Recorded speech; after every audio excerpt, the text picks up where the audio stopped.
திருச்சியில் நகை மதிப்பீட்டாளரை தாக்கி பட்டப்பகலில் 1 கிலோ தங்க நகை கொள்ளையடிக்கப்பட்ட சம்பவத்தில் பட்டறை ஊழியர் உள்ளிட்ட 4 வடமாநிலத்தவர் கைது செய்யப்பட்டுள்ளனர்.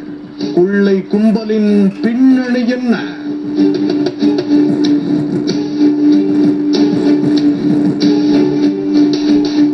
மகாராஷ்டிராவைச் சேர்ந்த 36 வயது உதய் என்பவர் திருச்சியில் நகை மதிப்பீடும் பணியை செய்து வருகிறார். அவர் குடும்பத்தோடு பெரிய செட்டி தெருவில் வசித்து வருகிறார். கடந்த மாதம் குடும்பத்தினர் அனைவரும் கோடை விடுமுறைக்காக சொந்த மாநிலமான மகாராஷ்டிராவிற்கு சென்றிருந்த நிலையில் உதய் வீட்டில் தனியாக இருந்துள்ளார்.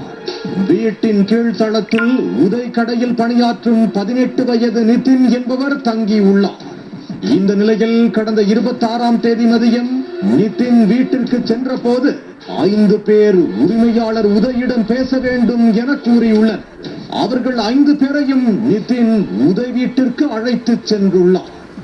அப்பொழுது பேசிக் கொண்டிருந்த அவர்கள் 5 பேரும் திடீர் என உதயை தாக்கி அவரை வீட்டு பாத்ரூமில் அடைத்து கதவை பூட்டிவிட்டனர். மேலும் நிதினையும் அங்கு அடித்து கட்டி போட்டுவிட்டு உதய் வீட்டில் இருந்த நகைகளை கொள்ளையடித்து சென்றுள்ளனர்.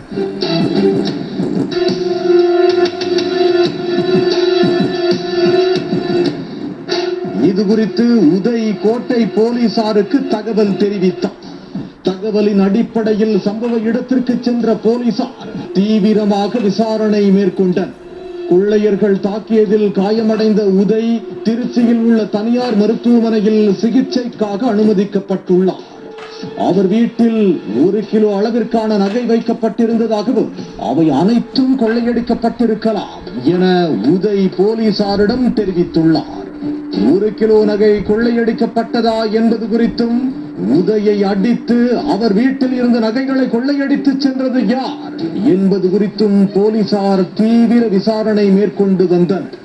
வீட்டில் இருந்த சிசிடிவி கேமராக்கள் அணைக்கப்பட்டிருந்ததும் அதன் ஹார்ட் டிஸ்க் மற்றும் செல்போன்களை கொள்ளையர்கள் எடுத்துச் சென்றதும் போலீசாருக்கு பெரிய சந்தேகத்தை ஏற்படுத்தியது. கொள்ளையர்களை பிடிக்க 2 தனிப்படைகள் அமைக்கப்பட்டு அப்பகுதியில் உள்ள மற்ற சிசிடிவி கேமரா பதிவுகளை ஆய்வு செய்தனர்.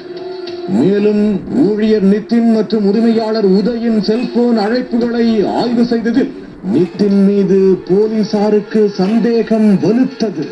நிதினிடம் நடத்திய கிடுக்கிப்பிடி விசாரணையில் அவரே தனது நண்பர்களுடன் சேர்ந்து இக்கொள்ளை சம்பவத்தை திட்டமிட்டதை ஒப்புக்கொண்டார்.